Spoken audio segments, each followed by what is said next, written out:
Assalamualaikum Mas Bro. Ketemu lagi ya. Kemarin kita videokan waktu penyemaian, sekarang kita videokan untuk tanam usia 6 hari ya Mas Bro. Nah ini kebetulan saya 1 bulan ini nggak update ya, update tanaman cabai saya ya Mas Bro.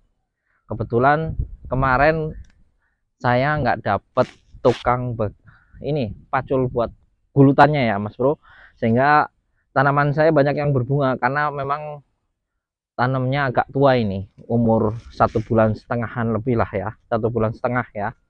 Jadi tanamannya sudah berbunga ini kebanyakan. Nah kali ini saya bagi rahasia ya, yang nggak dibagi di channel-channel yang lain ya, tentang cabai ya, perawatan cabai. Yang pertama yang harus diketahui pas musim yang pertama itu, ketika kita sudah tanam ini, karena cabut ya, nggak pakai polybag karena dicabut, jadi saya baru disiram ya Mas Bro, karena 6 hari. Kalau kita langsung siram pupuk takutnya stres, karena biasanya kalau biasanya model cabut itu baru 12 hari atau 15 hari baru bisa kocor pupuk ya. Ini saya baru kocorin air saja karena ini baru usia tanam 1 minggu. Karena modelnya dicabut, saya nggak berani langsung kocor, kecuali kalau saya model di polybag yang kecil-kecil itu saya berani untuk kocor pupuk kalau umur 1 minggu ya. Yang perlu diperhatikan di usia segini itu penyakit orong-orong ya, kemudian walang ya, jangkrik itu, kemudian yang lain ya, itu biasanya tikus, biasanya yang agak nakal itu ya, biasanya motong batang. Nah biasanya saya atasi sering semprot insek, 3 hari sekali saya semprot insek untuk mengatasi itu.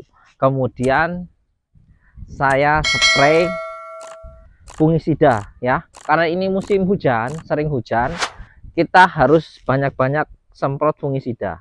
Nah kebetulan saya pakai jadam ya, jadam JWA, jadam sulfur ya, tapi saya belum videokan di video saya ya, nanti saya videokan untuk pembuatan jadam sulfur ya. Itu fungisida gratis Mas Bro, fungisida nggak mahal ya, nggak beli ya, dan efektif untuk penyakit patek ya. Kalau patek kita semprot sehari 3 kali, pagi ya, pagi-pagi sekali, kemudian jam 1:30 nanti semprot jam 2 lewat ya, jam 2 setengah 3-an ya semprot, kemudian jam nanti agak sore, jam di atas jam 5 ya, untuk mengatasi patek ya. Itu kiat-kiatnya untuk mengatasi patek kalau udah buah. Kalau ini Mas Bro, kita untuk pestisidanya, kalau saya sih nggak muluk-muluk ya. Kalau mungkin kalau teman-teman ini kan tanaman, kemarin saya sudah videokan ini tanaman cabai caplak ya, di waktu buat penyemaian cabai ya. Kebetulan kita semainya secara manual, nggak pakai polybag. Nah ini tanaman ini biasanya kalau sudah umur 15 hari ya, itu mulai datang nih ya, kayak kutu kebul ya. Biasanya kalau musim panas kutu kebul ya, trips ya, yang sering kalau musim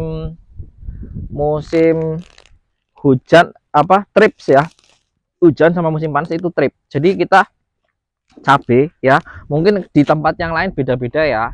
Kalau kita mulai dengan dosis yang tinggi, ini kesalahan petani ya. Ini saya bagikan khusus untuk channel cabai ini ya. Nah ini rahasia ya, ini rahasia petani zaman dulu, bukan zaman dulu, petani-petani yang udah pakar biasanya nggak mau buka ya, saya buka ya rahasianya.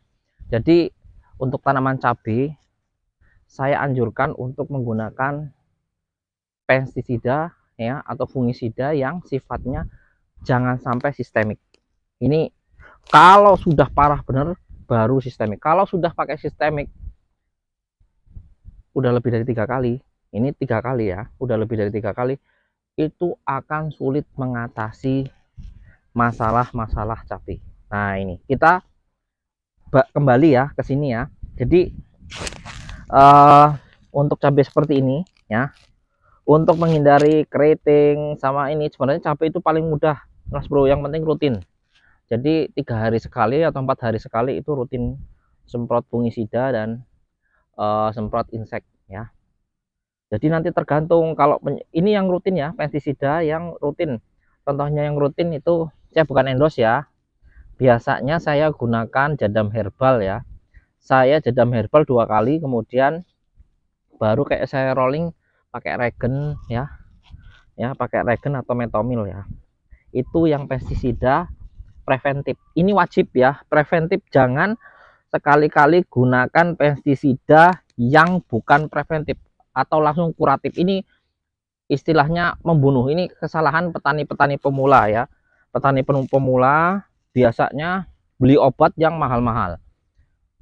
Nah, itu akan merugikan diri sendiri ya. Kecuali kalau memang nanti kalau sudah besar, kalau sudah berbuah 3 kali atau 4 kali, hamanya nggak, inilah baru. Tapi saya nggak anjurkan untuk pestisida yang eradikatif kemudian kuratif ya, kalau memang benar-benar memaksa ya.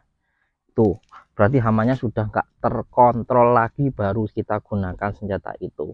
Nah, seringkali petani ya, baik petani cabai atau petani yang lain lah, petani yang lain-lain itu sering banget gunakan pestisida, katanya langsung cespleng, nah langsung mati.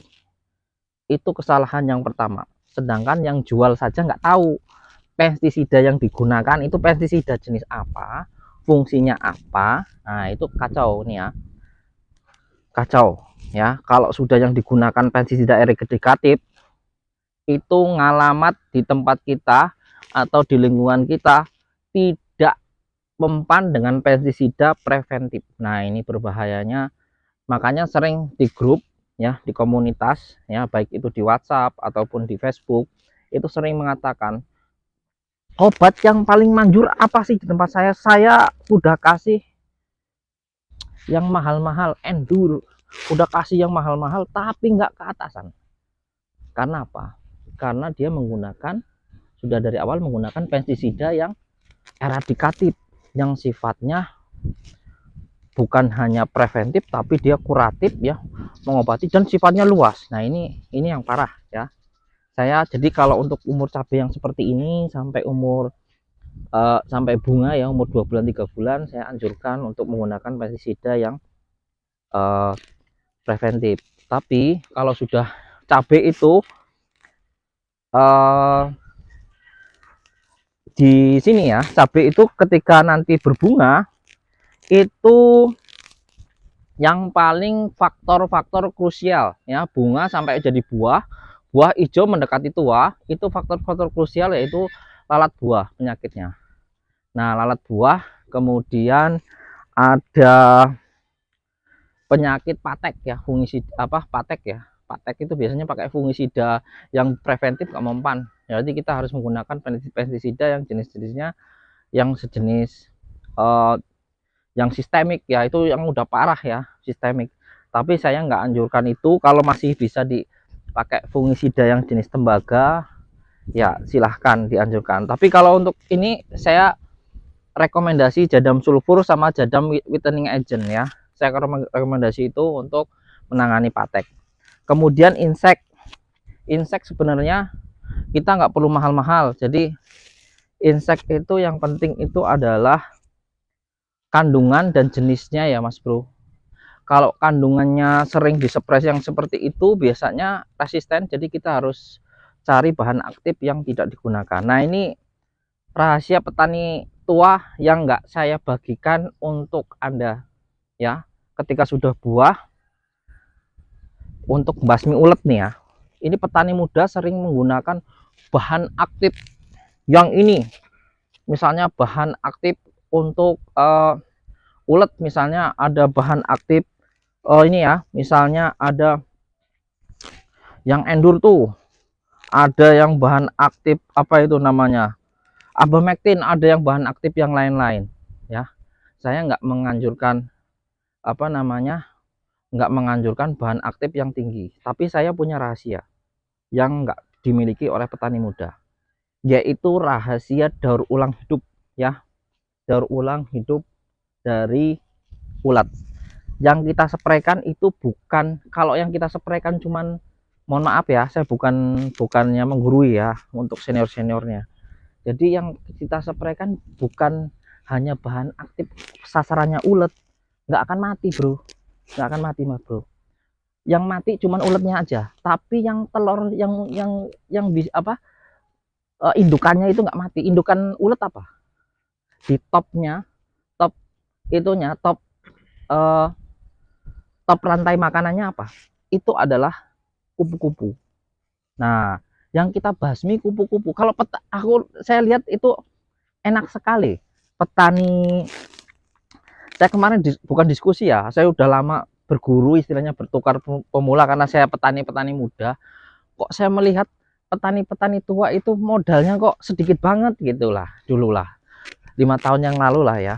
Saya diskusi sama teman-teman saya petani cabai. Kalau biasanya saya itu malam itu kumpul, biasanya sama orang-orang petani cabai ya, kumpul sama teman-teman yang muda, yang tua, saya kumpul ngobrol-ngobrol pengetahuannya mana, terus kemudian kalau mengatasi ini bagaimana, pakai bahan aktif apa, kemudian yang ini bagaimana, yang organik gimana. Itu saya sering ngobrol sama mereka-mereka ya, dan memang dipraktekkan. Nah, ini yang saya nggak akan bagi ya, yang kadang-kadang di YouTube ya, di posting misalnya bahan apa namanya, untuk ini emamectin. Nah, ini hebat ini.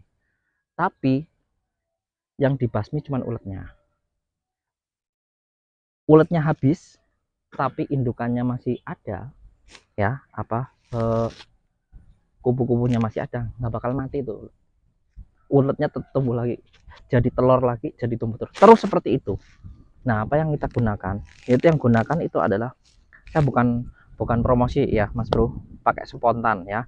Kalau biasanya saya pakai, kalau untuk organik saya pakai jadam, yang buatan saya itu pakai akar jenuh sama campur dengan apa, bakau ya, campur dengan JWA. Itu yang biasanya saya gunakan untuk membunuh ini ya, kupu-kupu ya. Itu sangat manjur. Atau kayak biasanya pakai take over atau spontan ya, pestisida yang seperti zaman dulu.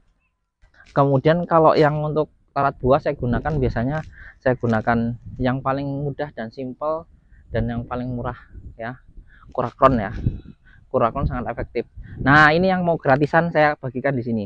Saya biasanya pakai untuk basmi ini, saya gunakan biasanya terasi mas bro. Nah, ini udah teman-teman grup sudah banyak yang gunakan, teman-teman saya juga sudah menggunakan, dari efektif ya, itu mengatasi lalat buah. Sekian dulu mas bro video dari saya ya. Yang penting kuncinya di sini adalah 3 hari sekali. Ini nggak saya bagikan ya di channel-channel yang lain ya mas bro, cuma di channel saya di Star Farm ya. Jadi 3 hari sekali saya sarankan fungisida dan insektisida. Kemudian kalau musim hujan wajib pakai perekat, wajib nih hukumnya, wajib pakai perekat, baik itu fungisida, pakai insek, dikombin ini ya. Kalau saya jujur aja mas bro, jujur aja, karena ini obat-obatan mahal ya, jujur aja ya, saya itu gunakan apa namanya, yang beli-beli itu, saya 4 kali aplikasi baru gunakan yang beli mas bro. Jadi saya gunakan jadam, kayak misalnya jadam herbal ya, jadam herbal itu saya gunakan ya yang ada di lingkungan kita, 3 hari sekali. Kemudian JWA ya, kemudian saya gunakan itu untuk inseknya. Fungisnya saya pakai jadam sulfur ya, itu untuk mengatasi itu ya, mengatasi untuk jamurnya ya. Jadi untuk ini saya sarankan bertanilah dengan cerdas dan bijak mas bro. Jadi jangan terburu emosi, dikit ada yang promosi ini bahan aktif ini, wah coba, itu kesalahan besar mas bro. Ingat, kita bertani itu bukan karena produknya baru, bukannya hebat, tapi karena memang dia dibutuhkan tanaman ya, bukan karena apa, bukan karena bagusnya ya, bukan karena bagusnya. Kecuali misalnya ini pestisida eradikatif hajar di sini, ini sama aja membunuh ini mas bro. Nah, saya membunuh, kenapa? Kalau pestisida yang mahal itu digunakan pada awal, ini sama aja membunuh tanaman ya Mas Bro, merusak ekosistem. Kemudian yang menjadi masalah adalah merugikan kantong Mas Bro, kantongnya kosong. Jadi jangan keburu nafsu bertani, itu jangan keburu nafsu harga mahal, tanam ini tanam itu jangan ya. Saya sarankan fokus, kalau tanam cabai ya tanam cabai dulu, kalau yang tanam terong ya terong ya. Jangan pengen cabai yang sukses ganti lagi cabai, akibatnya apa? Akibatnya karena nggak termanajemen dengan baik, terbujuk nafsu, akibatnya apa? Rugi apa? Rugi waktu, rugi harganya, ketika sudah panen harganya ambruk. Nah, kuncinya di sini saya bagikan ya Mas Bro, tanam pas harga apapun murah, itu tanam, bukan tanam pas harga mahal. Itu kuncinya Mas Bro. Ini kunci bisnis ya Mas Bro. Bertani itu bukan hanya bertani saja, tapi bertani adalah yang cerdas Mas Bro. Oke, sekian dulu. Assalamualaikum warahmatullahi wabarakatuh.